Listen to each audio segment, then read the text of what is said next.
મહીસાગરની વાત કરવામાં આવે તો ટેકાના ભાવે ખરીદી મામલે ખેડૂતોમાં રોષ જોવા મળ્યો છે।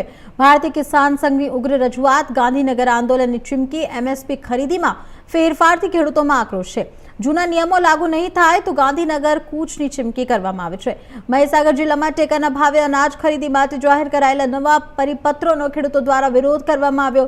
ભારતીય કિસાન સંઘના આગેવાનો અને ખેડૂતો દ્વારા અધિક કલેક્ટર, જિલ્લા કલેક્ટર અને જિલ્લા પુરવઠા અધિકારીને આવેદનપત્ર આપી જૂના નિયમ મુજબ હેક્ટર દીઠ ખરીદી શરૂ રાખવાની માંગ કરવામાં આવી છે। સાથે જ માંગ નહીં સ્વીકારાય તો ગાંધીનગર ખાતે આંદોલનની ચીમકી પણ ઉચ્ચારવામાં આવી છે।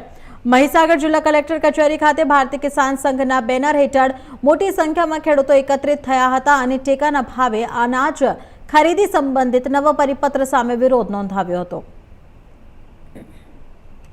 આજરોજ ભારતીય કિસાન સંઘના સૌ પ્રતિનિધિઓ, તાલુકાના ખેડૂતો એમના માગણીઓ માટે કલેક્ટર સાહેબશ્રી અને પુરવઠા અધિકારીશ્રીને આવેદનપત્ર આપવા માટે લુણાવાડા ખાતે ભેગા થયા।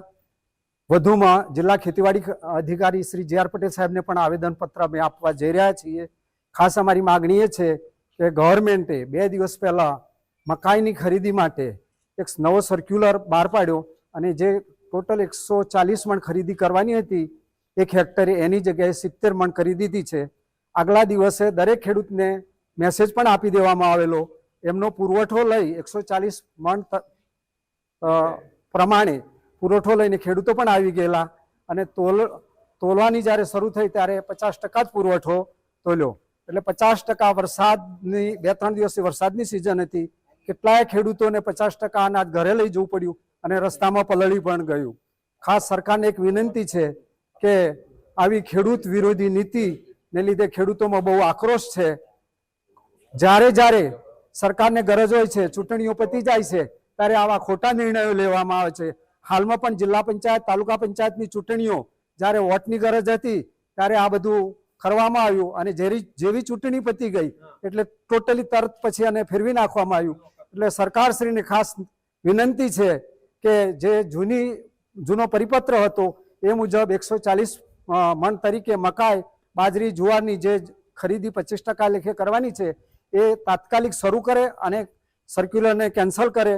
અને જો આ 2-3 દિવસમાં કેન્સલ નહીં કરવામાં આવે તો અમે ગાંધી ચિંધ્યા માર્ગે ભૂખ હડતાલ ઉપર, આમરણંત ઉપવાસ ઉપર ગાંધીનગર બેસીશું અને એમાં કંઈ પણ થશે, કોઈ ફેટલ એક્સિડન્ટ થશે, કોઈનું મૃત્યુ થશે, કોઈ પણ થશે, એની સંપૂર્ણ જવાબદારી સરકારશ્રીની રહેશે।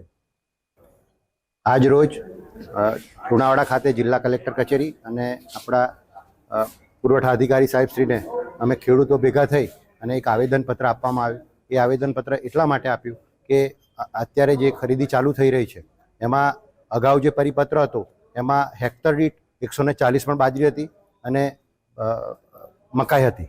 એમાં અત્યારે જે નવો પરિપત્ર કર્યો એમાં 75 મણ ખેડૂત દીઠ કરવામાં આવ્યું। તો એના કારણે જે ખેડૂતોએ જે ઉત્પાદન કર્યું છે એ ઉત્પાદનનો જથ્થો, બાકીનો જથ્થાને શું કરશે અને એ જથ્થાને જો બજારમાં વેચે તો બજારમાં પણ ભાવ ખૂબ જ ઓછો છે। એટલે અમે આજે આ માટે ખાસ આવેદનપત્ર આપ્યું છે કે જે મૂળ પરિપત્ર હતો એ પરિપત્ર પ્રમાણે ખરીદી કરવામાં આવે અને ખેડૂત દીઠ હેક્ટર દીઠ કરવામાં આવે, જેથી કરીને જે અનાજ પકવેલું છે એ પૂરેપૂરો કે 25% જે જથ્થો ખરીદવાનો છે એ પૂરેપૂરો ખેડૂત ખરીદ કેન્દ્રમાં આપી શકે।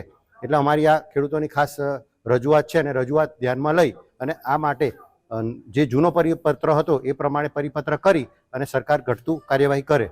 શું નામ? મુકેશ પટેલ, પૂર્વ કિસાન મોરચો, જિલ્લા મહીસાગર।